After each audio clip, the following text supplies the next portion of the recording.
Salam, salam dan damai sejahtera buat kita semua. Perkenalkan, nama saya Victor Simanjuntak, NIM 211011200296.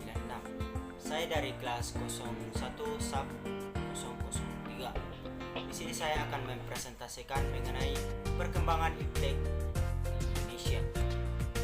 Pengertian ilmu pengetahuan dan teknologi. Ilmu pengetahuan dan teknologi atau singkatannya disebut iptek dapat dikatakan sebagai segala hal yang berhubungan dengan teknologi, baik itu fenomena terbaru yang bersangkutan dengan teknologi ataupun perkembangan di bidang teknologi sendiri. Perkembangan iptek di Indonesia. Berbicara tentang perkembangan iptek di Indonesia, tentu tak bisa lepas dari peran teknologi informasi yang terus berkembang sebagai satu di antara negara berkembang di Asia. Penggunaan teknologi di Indonesia tergolong pesat. Berbagai usaha untuk menunjukkan kualitas iptek di Indonesia pun dilakukan. Beberapa produk buatan anak bangsa pun diakui dunia. Misalnya, teknologi konstruksi, sistem cakar ayam, jembatan susur baru, dan teknologi jaringan 5G. Berikut adalah beberapa contoh perkembangan ilmu pengetahuan dan teknologi antara lain. Pertama yaitu satelit, yang kedua telepon seluler, yang ketiga televisi, dan yang keempat komputer dan internet. Pertama itu adalah satelit. Dalam perkembangan ilmu pengetahuan dan teknologi, Indonesia dilakukan pembangunan sistem komunikasi satelit domestik atau singkatannya SKSD untuk keperluan komunikasi. Pembangunan satelit ini dimulai pada tahun 1975 dan selesai pada tahun 1976 dan diberi nama Palapa yang diambil dari Sumpah Palapati Gajah Mada untuk menyatukan Nusantara. Sistem satelit Palapa ini kemungkinan Indonesia mengakses berbagai informasi melalui sinyal yang dipancarkan ke berbagai perangkat elektronik seperti televisi, radio, telepon, dan sejenisnya. Yang kedua, telepon seluler. Jauh sebelum smartphone yang kamu miliki sekarang, teknologi telepon seluler sudah dikenal Indonesia sejak tahun 1990. Saat itu, penggunaan teknologi ponsel memang masih sederhana, yaitu hanya sebatas untuk melakukan dan menerima panggilan, hingga mengirim pesan singkat short message files atau disebut dengan SMS.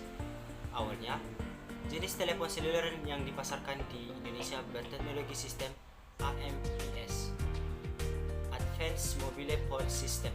Namun, karena memiliki kelemahan yang tidak dapat menjangkau daerah terpencil, telepon seluler pun beralih ke teknologi sistem global sistem mobile atau GSM.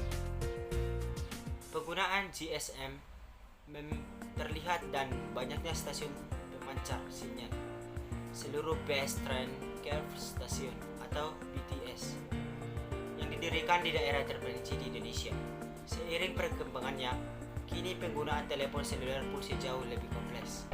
Dari yang hanya menerima panggilan dan mengirim pesan, menjangkau perangkat personal yang lengkap dengan berbagai aplikasi canggih, mulai dari pemutaran lagu, kamera, hingga mengakses jaringan. Ketiga, televisi. Jauh sebelum ditemukannya YouTube, televisi menjadi media penyampaian informasi yang sangat digemari di Indonesia.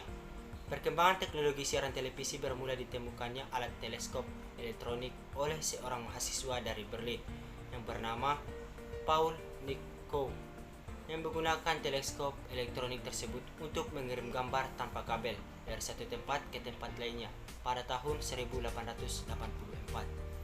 Ini adalah gambar televisi tersebut.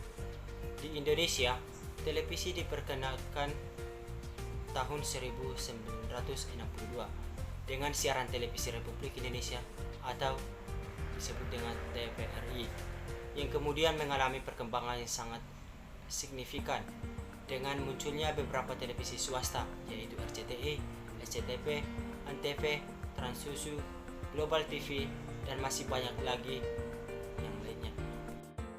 Yang keempat, komputer dan internet.